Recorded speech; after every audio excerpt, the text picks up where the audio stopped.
જૂનાગઢમાં તનસુખગીરી બાપુના દેહ વિલય બાદ મહંત પદને લઈને ચાલી રહેલ ગાદી વિવાદ પર મહેશગીરી બાપુનો વધુ એક ઘટસ્ફોટ। મહેશગીરીએ જૂનાગઢના અગાઉના રચિત રાજ કલેક્ટર અને સ્થાનિક તંત્ર અને હાલના કલેક્ટર અનિલ રાણાવાસિયા પર ગંભીર આક્ષેપ લગાવ્યા છે।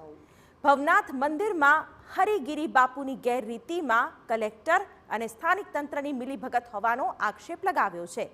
ભવનાથ મંદિરમાં હરિગીરી બાપુની ગેરરીતિ વિશે મુખ્ય પ્રધાનને જાણ કરી હોવાની પણ વાત કરી।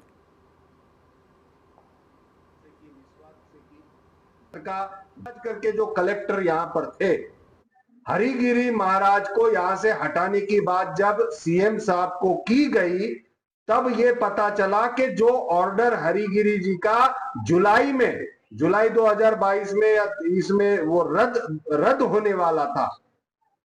अब वो ऑर्डर 4 महीने पहले उन्होंने ऑर्डर कर दिया उनके 2 साल का। कितना गैर कानूनी है ये 4 महीने, यानी अभी ऑर्डर पूरा होने को 4 महीने बाकी है, उसके पहले ही 4 महीने पहले ऑर्डर कर दिया। મહેશગીરી અને હરિગીરી બાપુ વચ્ચેના ગાદી વિવાદ મામલે પૂર્વ ડેપ્યુટી મેયર ગિરીશ કોટેચાએ પ્રતિક્રિયા આપી। સાધુ સંતોના વિવાદથી સમગ્ર દેશમાં જૂનાગઢનું નામ ખરાબ થયું। આ વિવાદનો અંત વહેલો આવવો જોઈએ તેમ પણ જણાવ્યું।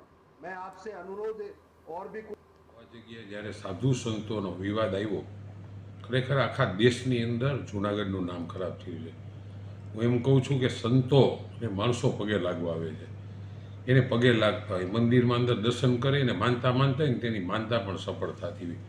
આ વિવાદ એવડો બધી ગંભીર વિવાદ થયો છે કે જ્યારે તનસુખગીરી બાપુ એક બાળ સ્વરૂપ જેને કહી શકતા, અને અંબાજીમાં વર્ષોથી ને આજ 50 વર્ષથી ને અંબામાની પૂજા એણે કરી।